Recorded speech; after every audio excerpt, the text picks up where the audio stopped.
So when I started to make soap this morning, I found that I still had about 3 pounds, actually exactly 3 pounds of my master batch, but I wanted to make a 4-pound batch today.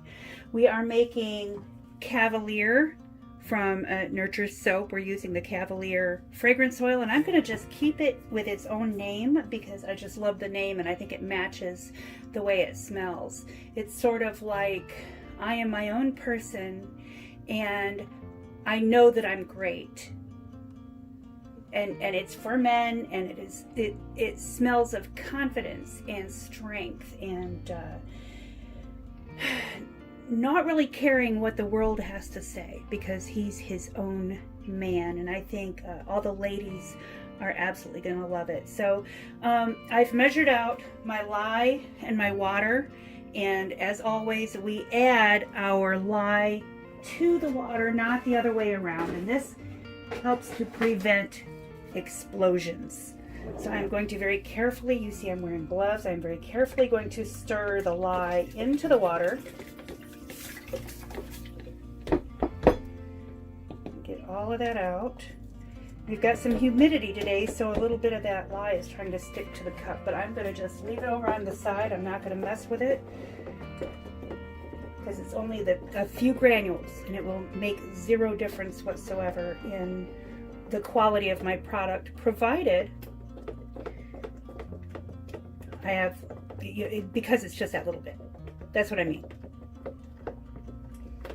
So I'm stirring this really, really well. I want to make sure it's completely mixed up. And as I said, I had 3 pounds of master batch. So I measured out my liquid oils and added them to the master batch. And then I measured out my solid oils and put them in a separate bucket, as we can see right here.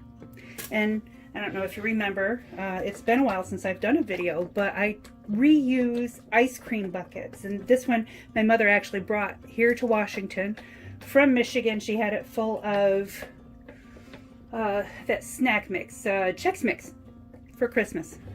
So I am definitely, reusing as many containers as I can reuse.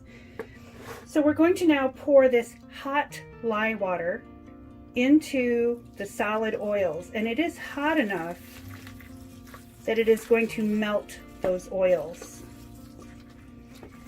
I used to have a microwave down here that I used to melt my oils, and then I used a propane stove.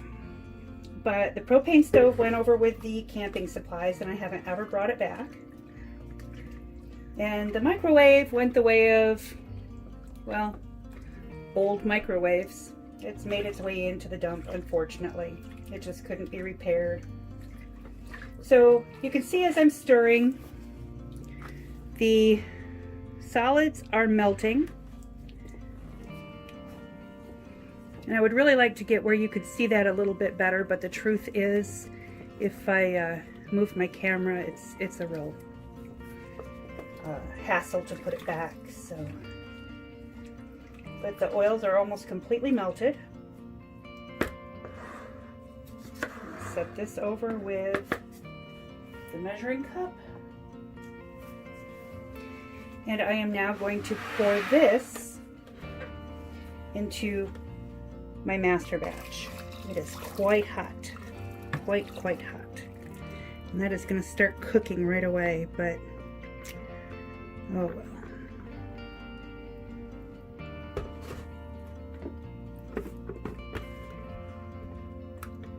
All right, so we have that mixed up.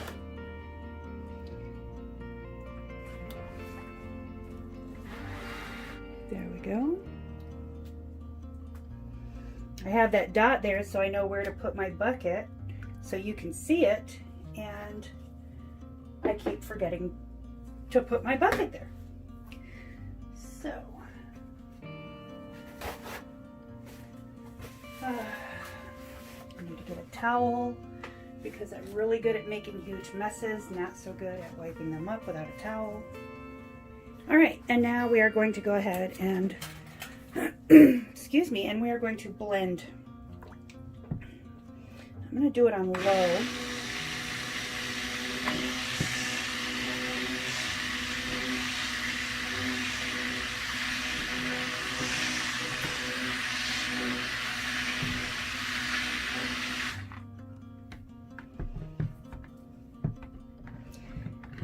I want to do this until it just reaches emulsion.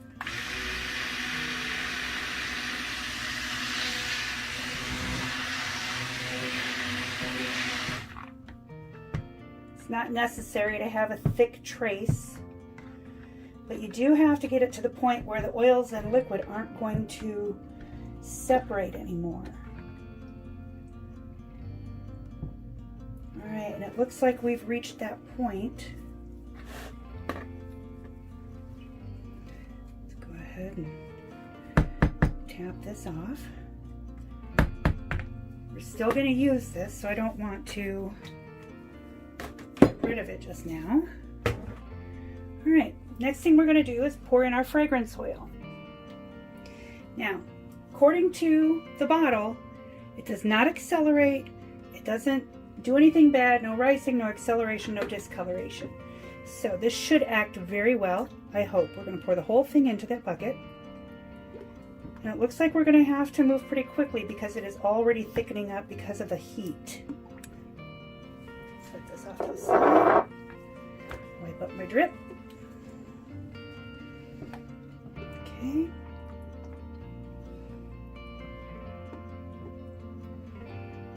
All right. Beautiful. Now we're going to bring back over our scale because we want to pour off 2 pounds, and this is just a bucket that I had the solid oils in it first, and I had to double check my measurements. So, okay, so we're going to pour off 2 pounds. And this is going to be for our base. All right, that's a little more than 2 pounds, but that's okay. Doesn't have to be exact for our purposes. All right. Now I am going to use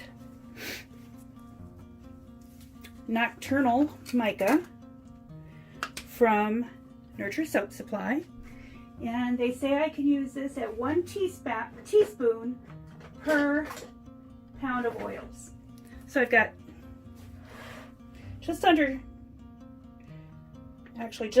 2 pounds of oils if you consider my water weight in there. So I'm going to use about 1/2 tablespoon, and we should get a good black color from that.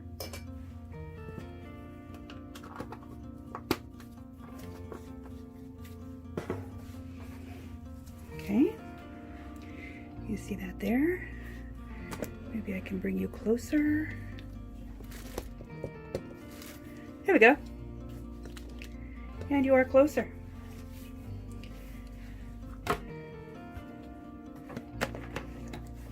And we're going to go ahead and mix this in. Oh my goodness, it's already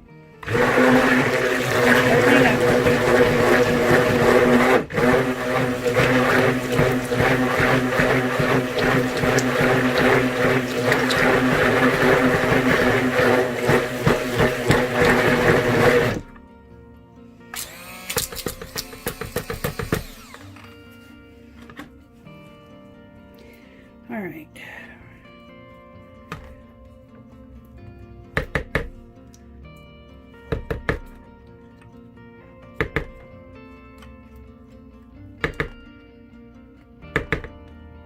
Okay, now just set that off to the side, and let's bring over the molds. Okay, and we're going to do these molds as evenly as we can without having to pull out the scale. This is going to be the base, and those of you who know me well know that I have finally standardized my soap so that it all kind of looks the same. Mostly the colors are different. Boy, I really like this Nocturnal. It is such a good color.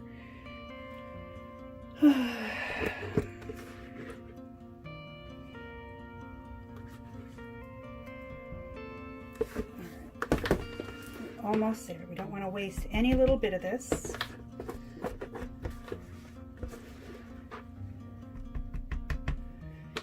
And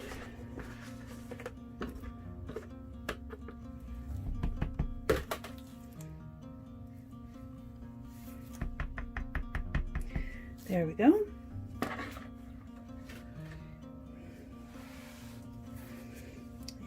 Go ahead and clean that up, clean that up, clean that up, smack it down.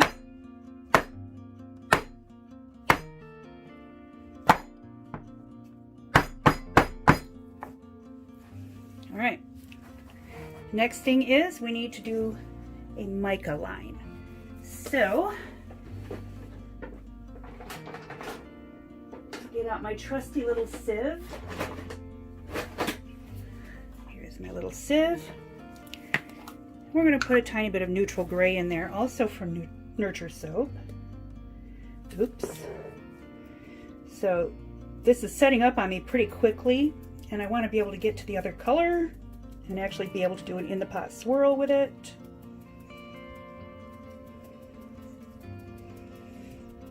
So I'm kind of being in a hurry, more of a hurry than I would like to be in.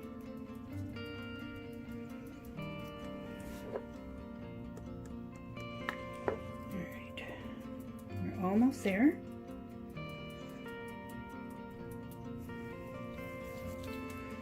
I am not left-handed, so bear with me here. All right. So we have our mica in for our mica line, and now we are going to set that aside.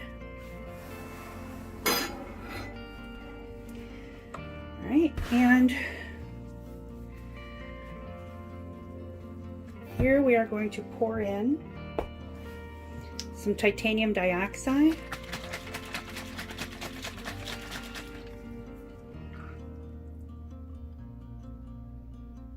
There we go.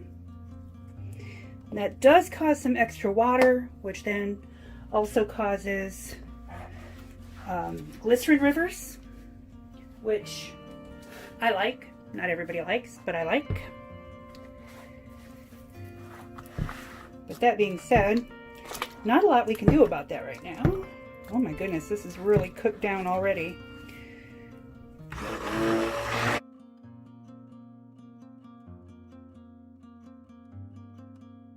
All right.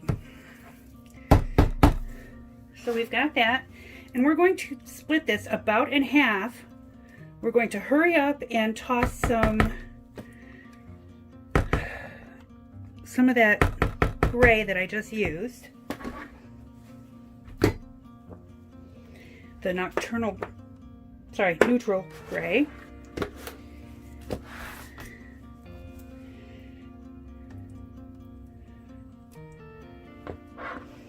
Okay. Oh.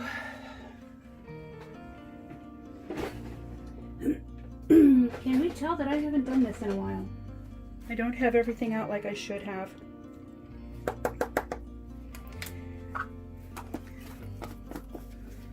All right. And we're going to whip this up. Whoop. See if we can stir it in by hand.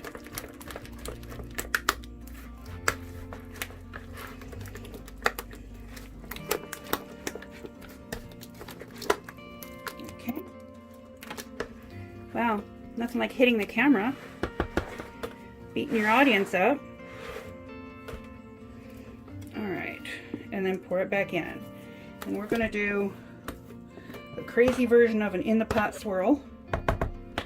Wow, I cannot believe how fast this cooked. You know, I have used the heat transfer method before to melt my soap, but because I usually have so much more solid oils, it cools off a lot more. So I will not make that mistake again. Let's just go ahead and give it a quick stir, not too much of a stir. All right, and I don't know if this is gonna pour. We're gonna try it.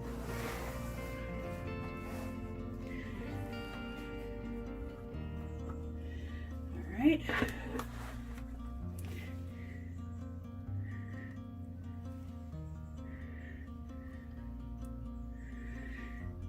Does not look very pretty.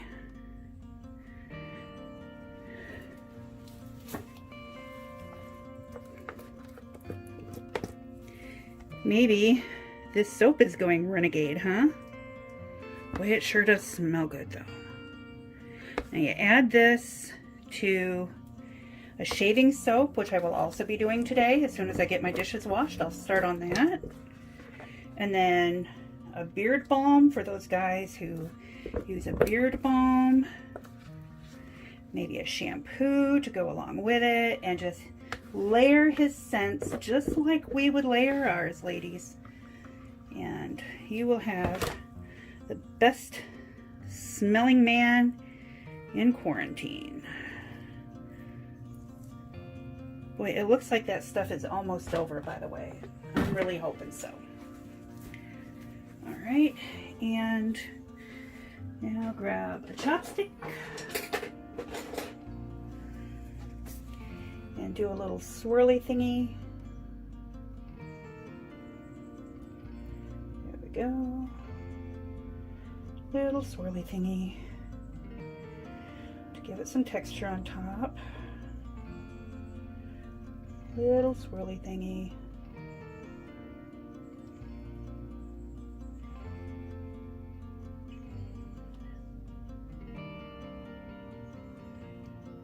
Okay.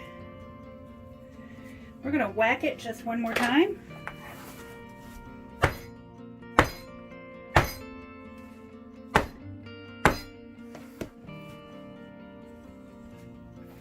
And there you go.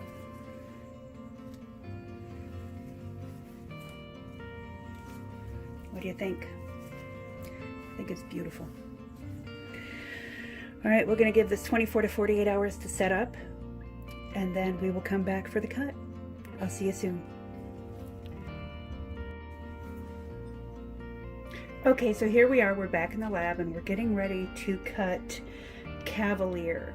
And it's been a few days. I was going to come back in 24 to 48 hours and things came up, and so it should still be really easy to unmold, and possibly even easier because I use a pretty soft, wet formula. So let's go ahead and start with unmolding Cavalier and see how it goes. All right, so I've got right here, and the truth is it feels a little bit oily on the top, and I don't know if that's because we have more humidity than usual, or if what is going on? Yeah, see, it's stuck there on the top. So far, so good. Pull that away, pull that away. Now we're going to turn it upside down and just kind of gently peel this off. I always tear up the bottoms or the edges, but that is going to be an end piece anyway. So there we go. It unmolded pretty well. All right. Now, just to make it a little bit easier for me to trim the edges, I am going to grab my vegetable peeler. There it is. Say vegetable peeler. And I'm just going to come along. And this one is made to go away from you. So I'm going to go this way. And I am going to go this way. And this is like actually trying to slide out of my hand right now. There we go. We've got a little bit of soap string there. You can see how soft that is. It's just okay. And now this is my handmade soap cutter. My sweet darling husband made it for me, and he's not a woodworker in any way, shape, or form. He did not grow up with that. So we use it. Eventually it'll get updated and made better. I have to order some more tuning machines so I can get three more wires in there. I already have the wire. I just need to get the tuning machines, which they're very inexpensive. If you get them on Amazon, you don't have to have fancy ones, you know, really awesome ones like you would have on your guitar. But so eventually this will be sanded down, it'll be painted, it'll be very beautiful. I'm gonna make a new plastic piece for up here. But another thing that my darling husband didn't do, because he didn't apparently read my design, is he didn't make a way to hold the soap onto the platform here. So we're gonna go ahead and put the soap on, try to get it as straight as possible.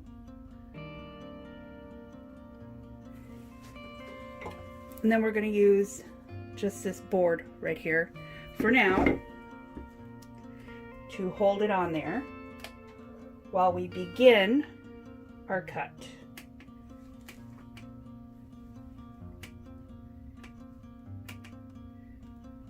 Once I get the extra tuning machines, oh, that's a little stiff. There we go. Once I get the extra tuning machines, I will only have to cut one time, because we made this so that it would fit the size of molds that I use. And did you hear that? That was the sound of the wires going all the way through. It was just a little twang. So let's go ahead and take one. And now when I was making this, remember I put the titanium dioxide in and I said that is going to cause glycerin rivers. And sure enough, it did. This is the glycerin rivers. It gives it sort of a crazed look, like antique china, you know. So this is Cavalier, and I am going to put my stamp on it in the corner. In fact, I can show you how I do that. It is very wet, and in order to stop it from sticking, I spray it with alcohol. This is 99% isopropyl alcohol, so almost no water content. Just spray it a little bit. And then I take my stamp,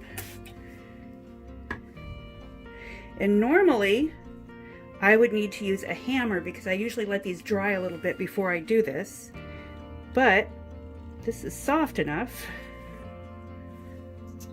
that I can press right down. So now we have Top Hat Girl. As these dry, I will make sure that I trim the edges for a more finished look. Boy, that is way too soft to be doing this. It takes a very gentle hand. And I'll bevel the edges like that. Very simple, very easy. Ooh, and my camera doesn't like being that close. There you go. So this is the cut. This is Cavalier. This is for your guy that says, I am my own man, I am strong, and I do not need the world to tell me who to be. So there you go. Thanks for watching. You have a great day, and I will see you again soon, I hope, God willing. Bye.